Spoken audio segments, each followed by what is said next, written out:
Hello guys, स्वागत है आप सभी का आपके अपने YouTube channel as smart classes में। आज के इस वीडियो में हम एनसीईआरटी पर आधारित कक्षा 8 की विज्ञान का अध्याय 14 विद्युत धारा के रासायनिक प्रभाव और अध्याय 15 कुछ प्राकृतिक परिघटनाएं, ये दोनों ही चैप्टर कंप्लीट करेंगे। वीडियो को लास्ट तक ज़रूर देखिएगा। वीडियो पसंद आए तो वीडियो को लाइक करें और ज़्यादा से ज़्यादा शेयर करें।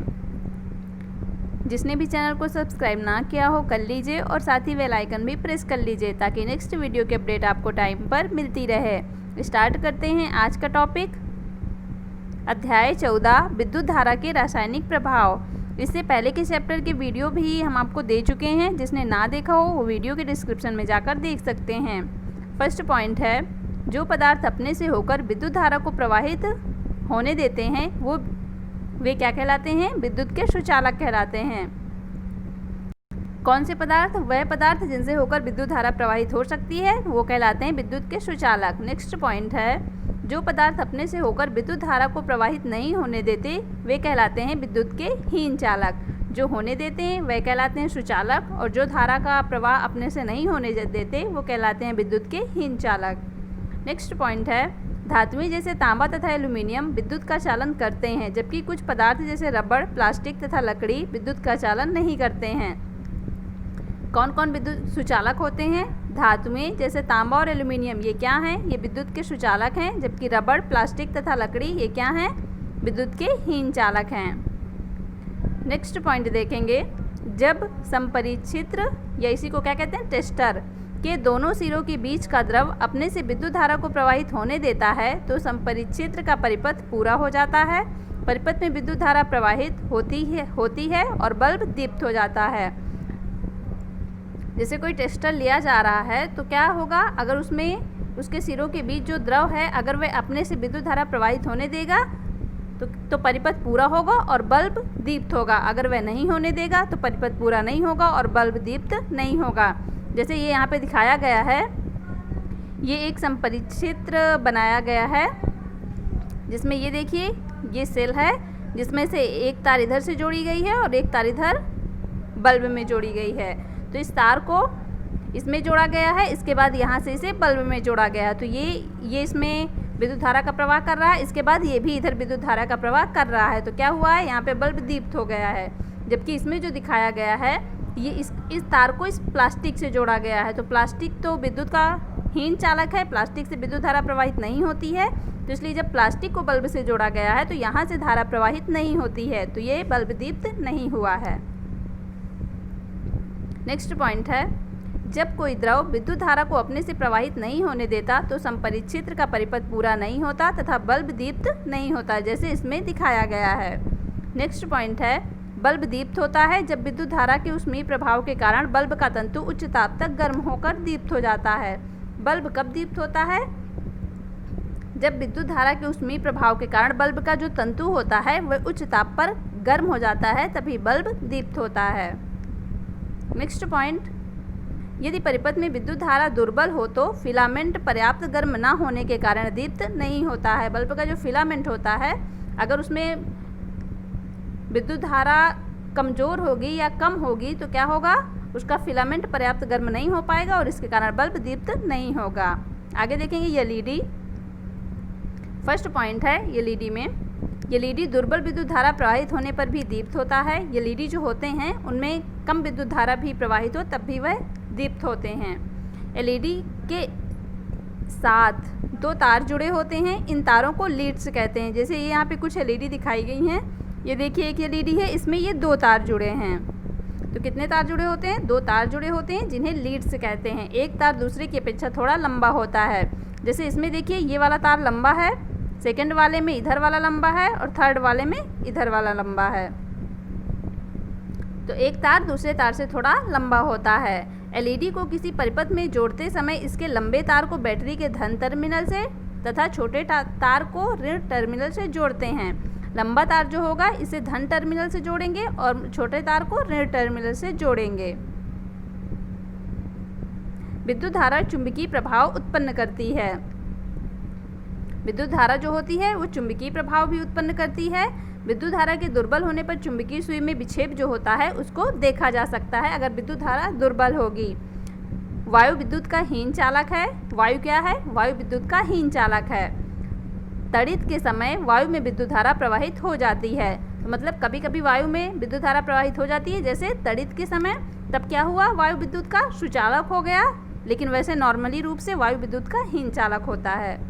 नेक्स्ट पॉइंट है, वास्तव में विशेष परिस्थितियों में अधिकांश पदार्थ विद्युत धारा का चालन कर सकते हैं। यही कारण है कि पदार्थों को विद्युत चालकों तथा विद्युत रोधियों के रूप में वर्गीकृत करने की अपेक्षा अच्छे चालकों और हीन चालकों के रूप में वर्गीकृत करने को अधिक मान्यता दी गई है। क्या कह रहा है कि वास्तव में विशेष परिस्थितियों में अधिकांश जो पदार्थ होते हैं वे विद्युत धारा का चालन कर सकते हैं, इसीलिए इनको क्या नाम दिया गया है? अच्छे चालक और हीन चालक, सुचालक और हीन चालक। आगे देखेंगे, नेक्स्ट पॉइंट है, नलों, हैंडपंपों, कुओं, तालों आदि से प्राप्त जल शुद्ध नहीं होता। इसमें अनेक लवण घुले हो सकते हैं, इसलिए ये क्या होते हैं? विद्युत के सुचालक होते हैं। मतलब जिस जल में लवण होते हैं वह कैसा जल वह क्या होता है? विद्युत का सुचालक होता है। इसके विपरीत आसुत जल लवणों से मुक्त होने के कारण हीन चालक होता है। आसुत जल कैसा होता है? इसमें कोई भी लवण नहीं होता, ये लवणों से मुक्त होता है, तो यह विद्युत का हीन चालक हो गया। तो लवणों से युक्त जो जल होता है वो विद्युत का सुचालक, और लवणों के बिना जो जल होता है वह विद्युत का हीन चालक। नेक्स्ट पॉइंट है, विद्युत चालन करने वाले अधिकांश द्रव अम्लों, क्षारकों तथा लवणों के विलयन हैं। विद्युत चालन जो करने वाले द्रव होते हैं अधिकांश, वह इन चीज़ों से युक्त होते हैं, अम्लों, क्षारकों या लवणों से। नेक्स्ट पॉइंट, सन 1800 में एक ब्रिटिश रसायनज्ञ विलियम निकलसन 1753 से 1815 ने यह दर्शाया कि यदि इलेक्ट्रोड को जल में डुबोया जाए और उनके विलयन से विद्युत धारा प्रवाहित की जाए तो ऑक्सीजन तथा हाइड्रोजन के बुलबुले उत्पन्न होते हैं। किसने दर्शाया था? निकलसन ने। आगे है, ऑक्सीजन के बुलबुले बैटरी के धन टर्मिनल से जुड़े इलेक्ट्रोड पर तथा हाइड्रोजन के बुलबुले इलेक्ट्रोड दूसरे इलेक्ट्रोड पर बनते हैं। जैसे ये यहाँ पर दिखाया गया है, जैसे ये दो हैं, ये क्या हैं? ये दो इलेक्ट्रोड हैं। ये कार्बन की छड़ है, ये जल है, ये भी कार्बन की छड़ है, और ये क्या है? ये धातु की टोपी है। तो ये जल से विद्युत धारा प्रवाहित करना, इसमें जल से विद्युत धारा प्रवाहित की गई है। तो क्या होता है? ऑक्सीजन के जो बुलबुले होते हैं बैटरी के धन टर्मिनल से जुड़े इलेक्ट्रोड पर तथा हाइड्रोजन के बुलबुले दूसरे इलेक्ट्रोड पर बनते हैं। जो धन टर्मिनल जिधर होगा, जैसे मान लीजिए इधर धन है तो इधर ऑक्सीजन के बुलबुले, और जिधर दूसरी ओर हाइड्रोजन के बुलबुले बनते हैं। नेक्स्ट पॉइंट है, किसी चालन विलयन से विद्युत धारा प्रवाहित होने पर रासायनिक अभिक्रियाएं होती हैं। जब किसी चालन विलयन में विद्युत धारा प्रवाहित की जाती है तो क्या होता है? रासायनिक अभिक्रियाएं होती हैं। विद्युत धारा के रासायनिक प्रभाव का एक सर्वाधिक सामान्य उपयोग विद्युत लेपन होता है। आगे बताएंगे आपको विद्युत लेपन होता क्या है। आगे देखेंगे, नेक्स्ट पॉइंट है, विद्युत धारा के रासायनिक प्रभावों के फलस्वरूप इलेक्ट्रोड पर होते हैं। फर्स्ट, इलेक्ट्रोड पर गैस के बुलबुले बन सकते हैं। अभी जो फिगर दिखाया था निकलसन ने जो प्रयोग किया था, तो क्या क्या होता है? इलेक्ट्रोड पर गैस के बुलबुले बन सकते हैं, इलेक्ट्रोड पर धातु के निक्षेप देखे जा सकते हैं, विलयन के रंग में परिवर्तन देखे जा सकते हैं। जब विद्युत धारा के रासायनिक प्रभाव के फलस्वरूप इलेक्ट्रोड जो होते हैं उन पर क्या क्या होता है? गैस के बुलबुले बन सकते हैं, धातु के निक्षेप देखे जा सकते हैं इलेक्ट्रोड पर, और विलयन के रंग में परिवर्तन देखा जा सकता है। नेक्स्ट है विद्युत लेपन। विद्युत लेपन क्या होता है? विद्युत द्वारा किसी पदार्थ पर किसी वांछित धातु की परत निक्षेपित करने की प्रक्रिया को विद्युत लेपन कहते हैं। जैसे कोई पदार्थ है उसमें किसी दूसरे चीज़ की परत चढ़ा देना क्या कहलाता है? विद्युत लेपन। नेक्स्ट है, विद्युत द्वारा किसी पदार्थ की किसी वांछित धातु की परत निक्षेपित करने की प्रक्रिया को विद्युत लेपन कहते हैं। वही रिपीट हो गया है। नेक्स्ट देखेंगे, कार के कुछ भागों, स्नान गृह की टोटी, गैस बर्नर, साइकिल का हैंडल, पहियों के रिम आदि में क्रोमियम का लेपन किया जाता है। किसका लेपन किया जाता है इनमें? क्रोमियम का। जैसे ये यहाँ पर दिखाया गया है, ये देखिए साइकिल का हैंडल है, ये कार का आगे का है, ऐसे ये ग्लास है, ट्रे है, ऐसे इनमें क्या किया जाता है? विद्युत लेपन में इनमें किसी धातु की कोई परत चढ़ाई जाती है। जैसे यहाँ पर इन चीज़ों में क्रोमियम का लेपन किया जाता है। क्रोमियम चमकदार दिखाई देता है और ये संक्षारित नहीं होता है, इसलिए क्रोमियम का लेपन इनमें किया जाता है, जिससे काफ़ी समय तक चल सकें और संक्षारित ना हो। नेक्स्ट पॉइंट है, आभूषण बनाने वाले सस्ते धातुओं पर चांदी तथा सोने का विद्युत लेपन किया जाता है। जो आभूषण बनाए जाते हैं सस्ते धातुओं के, उन पर चांदी सोने का विद्युत लेपन कर दिया जाता है, जिससे वो अच्छी और सुंदर दिखने लगती हैं। नेक्स्ट है, खाद्य पदार्थों के भंडारण के लिए उपयोग किए जाने वाले जो टिन के डिब्बे होते हैं में लोहे के ऊपर टिन का विद्युत लेपन किया जाता है। लोहे के डिब्बे होते हैं, उनके ऊपर क्या कर दिया जाता है? टिन का विद्युत लेपन कर दिया जाता है। टिन लोहे से कम क्रियाशील होता है। टिन क्या क्या होता है? टिन लोहे से कम क्रियाशील होता है। इसमें खाद्य पदार्थ लोहे के संपर्क में नहीं आते और खराब होने से बच जाते हैं। नेक्स्ट है, लोहे को संक्षारण तथा जंग लगने से बचाने के लिए लोहे पर जिंक की परत निक्षेपित की जाती है, जिससे लोहा खराब ना हो, उसमें जंग ना लगे और उसका संक्षारण ना हो। ये हो गया विद्युत लेपन। नेक्स्ट है CFL। CFL को क्या कहते हैं? संहत प्रतिदीप्त लैंप में पारा प्रयुक्त होता है, मतलब CFL में पारा होता है। नेक्स्ट, LED प्रकाश उत्सर्जक डायोड। एक गुच्छा एक साथ लगाने पर LED का एक प्रकाश स्रोत बन जाता है। LED प्रकाश स्रोत ऊर्जा की कम खपत करते हैं। LED जो होते हैं प्रकाश स्रोत, तो वो क्या करते हैं? ऊर्जा की कम खपत करते हैं। अध्याय 14 कंप्लीट हुआ। अब देखेंगे हम अध्याय 15, कुछ प्राकृतिक परिघटनाएं। जैसे फर्स्ट है तड़ित। तड़ित क्या होता है? तड़ित भी एक विशाल स्तर की विद्युत चिंगारी होती है। क्या होता है? ये एक प्रकार का विद्युत चिंगारी, जिसे कहते हैं बिजली गिरना, वही होता है तड़ित। नेक्स्ट है, बादलों में आवेश के एकत्रित होने से तड़ित पैदा होती है। बादलों में जब आवेश एकत्रित हो जाता है तब क्या पैदा होती है? तड़ित, या इसी को हम कहते हैं बिजली गिरना। नेक्स्ट है, आवेशित वस्तु किसी दूसरी आवेशित वस्तु को आकर्षित कर लेती है। सर्वप्रथम 600 ईस्वी पूर्व से भी पहले प्राचीन यूनानी ने पता लगाया था। कोई आवेशित वस्तु है जैसे, तो किसी दूसरी आवेशित वस्तु को भी आकर्षित कर लेती है। सर्वप्रथम किसने पता लगाया था? 600 ईस्वी पूर्व में प्राचीन यूनानी के लोगों ने पता लगाया था। नेक्स्ट है, ये विद्युत चिंगारी पहले भी होती थी, लेकिन पहले इसे लोग एक प्राकृतिक परिघटना मानते थे, मतलब एक दैवीय परिघटना मानते थे। लेकिन फिर इसका पता कहाँ से किसने लगाया? सबसे पहले यूनानी लोगों ने, कि एक आवेशित वस्तु दूसरी आवेशित वस्तु को आकर्षित कर लेती है। नेक्स्ट है, सन 1752 में अमेरिकी वैज्ञानिक बेंजामिन फ्रैंकलिन ने यह दर्शाया कि तड़ित तथा आपके वस्त्रों में उत्पन्न चिंगारी वास्तव में एक ही परिघटना है। क्या दर्शाया बेंजामिन फ्रैंकलिन ने? कि जो ये तड़ित होता है और वस्त्रों में जो चिंगारी उठती है, तो वह क्या है? वे दोनों ही एक ही परिघटना है। रगड़ द्वारा आवेशन क्या होता है? ये जब प्लास्टिक की रिफिल को पॉलीथीन के साथ रगड़ते हैं तो कुछ विद्युत आवेश अर्जित कर लेता है। इसी प्रकार जब प्लास्टिक की कंघी सूखे बालों से रगड़ते हैं तो यह भी कुछ विद्युत आवेश अर्जित कर लेता है। इन वस्तुओं को आवेशित वस्तुएं कहते हैं। आप लोग देखिएगा करके कि कंघी जो है उसको अपने बालों में रगड़कर एक कागज के पास उसको ले जाइएगा, तो क्या होगा? वह कागज को अपनी ओर खींचेगा, आकर्षित करेगा। नेक्स्ट पॉइंट है, सजाती एक ही प्रकार के। सजाती क्या होते हैं? जो एक ही प्रकार के आवेश होते हैं, तो उनको सजाती कहते हैं। एक दूसरे को प्रतिकर्षित करते हैं, मतलब जो एक ही प्रकार के आवेश होते हैं एक दूसरे को प्रतिकर्षित करते हैं या एक दूसरे से दूर जाते हैं। जबकि विजाती जो भिन्न प्रकार के आवेश होते हैं वे एक दूसरे को आकर्षित करते हैं, मतलब एक दूसरे के पास आते हैं। नेक्स्ट पॉइंट है, रेशम के रगड़ने पर कांच की छड़ द्वारा अर्जित आवेश का धनावेश कहते हैं तथा अन्य प्रकार के आवेश को ऋणावेश कहते हैं। रेशम के रगड़ने पर जो जैसे कांच की छड़ में कोई रेशम को रगड़ेंगे तो क्या होगा कि कांच की छड़ में जो आवेश आएगा वो धनावेश होगा और जो रेशम पर आएगा वह कौन सा आवेश होगा? ऋणावेश होगा। रगड़ने पर उत्पन्न विद्युत आवेश स्थैतिक होते हैं, वह स्वयं गति नहीं करते हैं। रगड़ने पर जो आवेश होते हैं वह स्थैतिक होते हैं, मतलब वह इधर उधर गति नहीं करते हैं। जब आवेश गति करते हैं तो क्या बनती है? विद्युत धारा बनती है। नेक्स्ट पॉइंट है, परिपथ में प्रवाहित होने वाली यह विद्युत धारा जिससे बल्ब चमकता है अथवा तार गर्म होता है कुछ नहीं आवेशों का प्रवाह है। क्या है ये? जिससे बल्ब गर्म होता है या बल्ब चमकता है या तार गर्म हो जाती है, ये क्या है? ये कोई चमत्कार नहीं बल्कि ये आवेशों का प्रवाह होता है।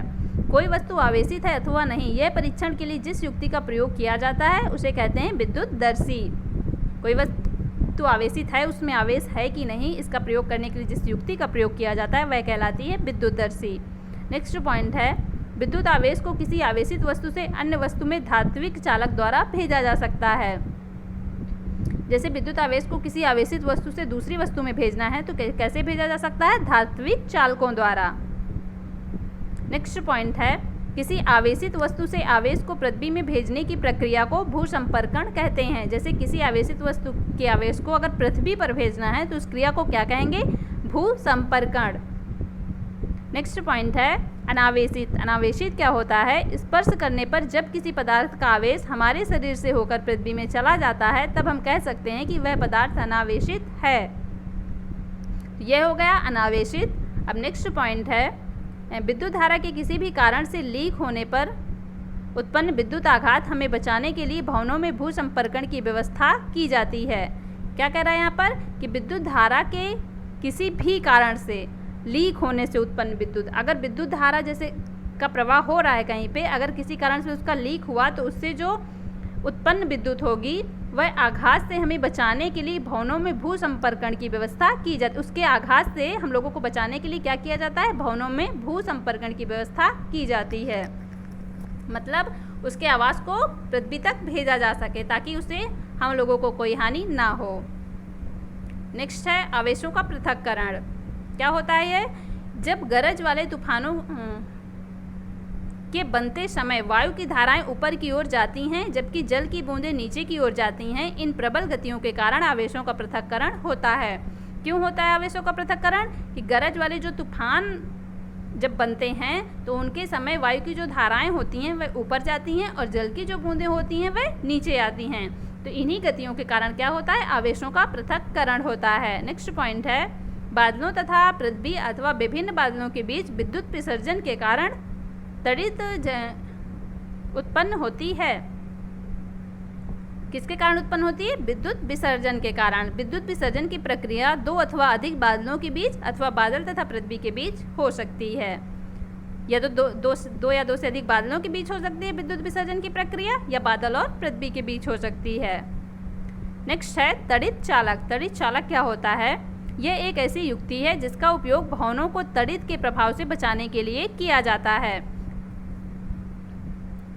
तड़ित क्या है? तड़ित एक विद्युत चिंगारी है जिसे हम लोगों की भाषा में क्या कहते हैं? बिजली गिरना। तो तड़ित चालक क्या होता है? ये एक ऐसी युक्ति होती है कि जिससे भवनों जो तड़ित गिरता है उससे भवनों को बचाने के लिए इसका प्रयोग किया जाता है। क्या होता है इसमें? भवन की ऊंचाई से अधिक लंबाई की धातु की छड़ भवन में स्थापित कर दी जाती है। जैसे देखिए ये भवन है और ये इसमें एक छड़ स्थापित की गई है। ये देखिए मकान से ऊंचाई की है। इस छड़ का एक सिरा वायु में खुला रखा जाता है तथा दूसरा सिरा जमीन से दबा दिया जाता है। ये जो छड़ है ये पूरी ऊपर से नीचे तक आई है। नीचे का सिरा जमीन में धंसा है जबकि ये ऊपर का है ये दिख रहा है थोड़ा सा, मतलब वायु में खुला है। आगे है धातु की छड़ विद्युत के आवेश के जमीन तक पहुंचने के लिए एक सरल पथ प्रदान करती है। जैसे इस मकान में अगर बिजली गिरेगी तो क्या होगा? ये जो धातु की छड़ है ये इसमें वो बिजली जाके सीधे कहाँ चली जाएगी? जमीन के अंदर। इससे मकान को कोई क्षति नहीं पहुंचेगी। तो ये हो गया तड़ित चालक। आगे देखेंगे भूकंप। भूकंप क्या होता है? भूकंप पृथ्वी का कंपन अथवा कोई झटका है। पृथ्वी का जब कांपती है तो क्या होता है? भूकंप होता है। तो ये पृथ्वी का कंपन है अथवा कोई झटका है। ये पृथ्वी की भूपरिपट्टी के भीतर गहराई में गड़बड़ के कारण उत्पन्न होता है। पृथ्वी के भूपरिपट्टी के अंदर की गहराई में जब कोई गड़बड़ होती है तब क्या उत्पन्न होता है? भूकंप आते हैं। 8 अक्टूबर 2005 को भारत में उत्तरी कश्मीर के उरी तथा तंगधार शहरों में एक बड़ा भूकंप आया था। गुजरात के भुज जिले में 26 जनवरी 2001 को बड़ा भूकंप आया था। गुजरात के भुज में कब भूकंप आया था? 26 जनवरी 2001 को। भूकंप से बाढ़, भूस्खलन, सुनामी ये सभी आ सकते हैं। भूकंप से क्या क्या हो सकता है? बाढ़ आ सकती है, भूस्खलन हो सकता है और सुनामी आ सकती है। देखिए यहाँ पे दिखाया गया है भूकंप का चित्र। ये देखिए ये पृथ्वी के अंदर का दिखाया गया है। ये जो ग्रीन कलर की दिख रही है ये है पृथ्वी। जहाँ से भूकंप उठता है जो तो वह क्या कहलाता है, अधिकेंद्र कहलाता है। ये इसका अधिकेंद्र है और ये क्या है, फोकस। ऐसे ही जो गोल गोल हैं ये क्या है, भूकंपी तरंगे कहते हैं इनको। तो ये भूकंप का चित्र है, ऐसे भूकंप आता है। आगे देखेंगे, 26 दिसंबर 2004 को हिंद महासागर में एक विशाल सुनामी आया था। बहुत ही भयंकर सुनामी था ये। 26 दिसंबर 2004 को कहाँ आया था, हिंद महासागर में। नेक्स्ट पॉइंट है, पृथ्वी के भीतर की सबसे ऊपरी सतह में गहराई की गड़बड़ के कारण भूस्पंद आते हैं। पृथ्वी के सबसे ऊपरी परत को भूपर्पटी कहते हैं। पृथ्वी की जो सबसे ऊपरी परत होती है उसे क्या कहते हैं, भूपर्पटी। जैसे यहाँ पे दिखाया गया है पृथ्वी की संरचना, पृथ्वी की जो सबसे ऊपरी परत है वह क्या है, भूपर्पटी। उसके अंदर क्या है, यह जो येलो है इसे कहते हैं प्रवार। और ये क्या है, ऑरेंज कलर का, यह है बाह्य क्रोड। और येलो कलर का क्या है, आंतरिक क्रोड। यह है पृथ्वी की संरचना। नेक्स्ट पॉइंट है, पृथ्वी की यह परत एक खंड में नहीं, ये टुकड़ों में विभाजित है। ये जो परत हैं ये एक खंड की नहीं, ये कई टुकड़ों में विभाजित हैं। टुकड़ों को क्या कहा जाता है, प्लेट कहा जाता है। जब प्लेट निरंतर गति करती रहती, ये जो प्लेट होती हैं ये क्या करती रहती हैं, निरंतर गति करती रहती हैं। जब ये एक दूसरे से रगड़ खाती हैं अथवा टक्कर के कारण एक प्लेट दूसरे प्लेट से नीचे चली जाती है तो इसके कारण भूपर्पटी में विक्षोभ उत्पन्न होता है, जिसके कारण क्या आता है, भूकंप आता है। ये जो प्लेटें होती हैं ये गति करती रहती हैं और कभी कभी ऐसा होता है कि एक दूसरे से टक्कर खा जाती हैं या खिसक जाती हैं तो कि अचानक से ऊपर नीचे हो जाती हैं, तो उससे क्या होता है, भूपर्पटी में विक्षोभ उत्पन्न होता है, जिसके कारण भूकंप आता है। नेक्स्ट पॉइंट है, पृथ्वी पर भूस्पंद ज्वालामुखी के फटने अथवा किसी उल्कापिंड के टकराने अथवा किसी भूमिगत नाभिकीय विस्फोट के कारण उत्पन्न हो सकते हैं। और किस किस कारण से हो सकते हैं, भूकंप आ सकते हैं, ज्वालामुखी के फटने से आ सकते हैं। अगर कोई उल्कापिंड पृथ्वी से टकरा जाए तो उसके कारण इन प्लेटों की गति अनियमित हो जाएगी, इधर उधर हो जाएगी, तो उससे क्या होगा, भूकंप आ सकते हैं। और किसके कारण आ सकते हैं, नाभिकीय विस्फोट के कारण भी भूकंप आ सकते हैं। भूकंप प्लेटों की गतियों के कारण उत्पन्न होते हैं, अतः जहां प्लेटों की सीमाएं दुर्बल क्षेत्रों तक होती हैं वहां भूकंप आने की संभावनाएं अधिक होती हैं। किसके कारण उत्पन्न होते हैं भूकंप, ये जो प्लेटों की गति होती है इन्हीं के कारण भूकंप उत्पन्न होते हैं। और जहां इन प्लेटों की सीमाएं दुर्बल होती हैं वहां भूकंप आने की संभावना ज़्यादा होती है। इन दुर्बल क्षेत्रों को भ्रंश क्षेत्र अथवा भूकंपी क्षेत्र कहा जाता है। क्यों कहा जाता है भूकंपी क्षेत्र, क्योंकि यहाँ भूकंप ज़्यादा आते हैं। भारत का अति भूकंप आशंकित क्षेत्र है, मतलब जहाँ ज़्यादा भूकंप आते हैं, कौन कौन से, कश्मीर, पश्चिमी तथा केंद्रीय हिमालय, समस्त उत्तर पूर्व, कच्छ का रण, राजस्थान तथा सिंध गंगा के मैदान। ये क्या है, अति आशंकित क्षेत्र भूकंप के, जहाँ ज़्यादा भूकंप आने की शंकाएं होती हैं। नेक्स्ट, किसी भूकंप की शक्ति के परिमाण को रिक्टर पैमाने पर व्यक्त किया जाता है। यहाँ पर होगा व्यक्त किया जाता है। भूकंप की जो शक्ति का परिमाण होता है उसको किस पर, रिक्टर स्केल पर व्यक्त किया जाता है। अधिक विनाशकारी भूकंप का परिमाण 7 से अधिक होता है। भूस्पंद पृथ्वी की सतह पर तरंगे उत्पन्न करते हैं। इन तरंगों को भूकंपी तरंगे कहते हैं। भूकंपी तरंगे क्या होती हैं कि ये जो भूस्पंद होता है वह पृथ्वी की सतह पर एक तरंगे उत्पन्न करता है और इन्हीं को कहते हैं भूकंपी तरंगे। नेक्स्ट पॉइंट है, भूकंपी तरंगे को भूकंप लेखी या सिस्मोग्राफ नामक उपकरण द्वारा मापा जाता है। तो भूकंपी तरंगों की जो माप की जाती है किसके द्वारा, सिस्मोग्राफ या भूकंप लेखी के द्वारा। नेक्स्ट पॉइंट है, भूकंप मापने का उपकरण मात्र एक कंपायन छड़ अथवा लोलक होता है जो भूकंप आने पर दोलन करने लगता है। भूकंप मापने का जो उपकरण होता है क्या होता है, कंपायन लोलक होता है। ये देखिए, ये भूकंप मान क्या है, ये है भूकंप लेखी उपकरण। ये इसमें ये देखिए एक डोरी है और ये इसमें एक लोलक का गोलक टंगा है। तो ये कैसा होता है, कंपायमान एक छड़ अथवा लोलक होता है। जैसे इसमें ये लोलक दिखाया गया है और ये क्या होता है, भूकंप आने पर यह दोलन करने लगता है, तो इसी से भूकंप की माप की जाती है। नेक्स्ट पॉइंट है, परिमाण 6 की भूकंप की विनाशी ऊर्जा परिमाण 4 की विनाशी से 1000 गुना अधिक होती है। अतः परिमाण 2 की वृद्धि अर्थात 1000 गुनी अधिक विनाशी ऊर्जा है। क्या है कि अगर परिमाण 6 की भूकंप आया है और अगर परिमाण 4 का आया है तो 4 की अपेक्षा जो 6 आया वो कितने गुना अधिक होगा? 1000 गुना अधिक होगा। 4 की अपेक्षा जो 6 परिमाण का आया है। तो अतः इसका मतलब क्या हुआ कि अगर भूकंप में 2 परिमाण की वृद्धि हुई तो कितना अधिक विनाश हुआ? 1000 गुना अधिक विनाश हुआ ऊर्जा का। आज के चैप्टर कंप्लीट हुए। वीडियो पसंद आया हो तो वीडियो को लाइक कर दें और ज़्यादा से ज़्यादा शेयर कर दें। जिसने भी चैनल को सब्सक्राइब ना किया हो कर लीजिए और साथ ही बेल आइकन भी प्रेस कर लीजिए ताकि नेक्स्ट वीडियो की अपडेट आपको टाइम पर मिलती रहे। Thank you so much guys. मिलते हैं नेक्स्ट वीडियो में नेक्स्ट चैप्टर के साथ।